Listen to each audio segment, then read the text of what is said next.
আগরতলা শহরের বিভিন্ন প্রান্তে এখন নেশা সামগ্রী উদ্ধারের ঘটনা ক্রমশ বৃদ্ধি পাচ্ছে। যেভাবে রাজ্য সরকার যখন স্লোগান দিচ্ছেন নেশামুক্ত ত্রিপুরা, যতটা স্লোগান দিচ্ছেন ততটাই যেন নেশাযুক্ত বিভিন্ন সামগ্রী উদ্ধার করতে সক্ষম হচ্ছেন পুলিশের পক্ষ থেকে। ফের একবার আগরতলা শহর সংলগ্ন গান্ধীগ্রাম স্কুল টিলা এলাকার বৃন্দা চৌমুহনীর বিশ্বজিৎ পালের ভাড়াটিয়া ঘর থেকে সমরজিৎ বিশ্বাসের ঘর থেকে প্রায় 56 গ্রাম ব্রাউন সুগার এবং কিছু নগদ অর্থ উদ্ধার হয়। আটক করা হয় ভাড়াটিয়া রবিরঞ্জন বিশ্বাসের ছেলে সমরজিৎ বিশ্বাস এবং বামুটিয়া নিবাসী নিখিল সরকার ওরফে জুলুকে। এ দুজনের বিরুদ্ধেই দীর্ঘদিন যাবৎ অবৈধভাবে নেশা কারবারের সাথে যুক্ত থাকার অভিযোগ পেয়ে আসছিলেন পুলিশ, এমনটাই জানাচ্ছেন আজ সংবাদ মাধ্যমের মুখোমুখি হয়ে। এবং এলাকাবাসীর আরও দাবি যে এই ভাড়াটিয়া ঘরে অবৈধভাবে নানান কার্যকলাপ হয়ে থাকে, যেটা আজ একেবারেই পুলিশ হাতে নাতে পাকড়াও করলো এবং পুলিশের কাছে তাই প্রমাণিত হলো। Bureau report, প্রতিবার্তা।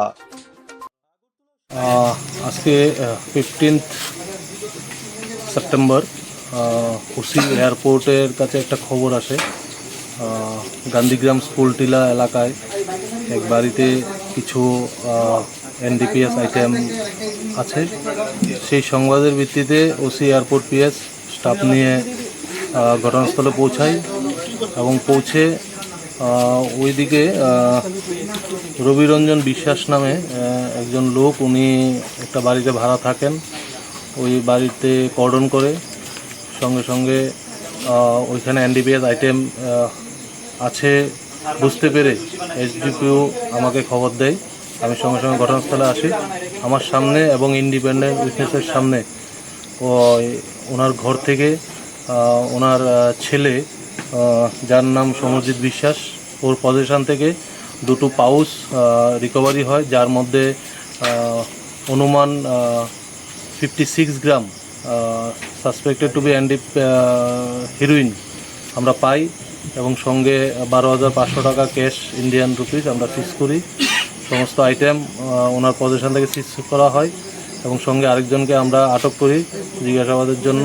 আমরা পুরো ব্যাপারটা দেখছি এবং একটা নির্দিষ্ট মামলা লিপিবদ্ধ হবে, কালকে কোর্টে প্রেরণ করা হবে। স্যার, ব্রাউন সুগারের আনুমানিক বাজার মূল্য কীরকম হতে পারে যেগুলি আজ আটক করা হয়েছে? 58 গ্রাম বাজার মূল্য অনুমান 3 থেকে 4 লাখ টাকা হবে। তো এই অবৈধ কাজের সঙ্গে সে যুক্ত আছে, আমরা কাছে খবর ছিল, সেই সুবাদে আজকে আমরা এই রেডটা করি এবং সাকসেসফুল।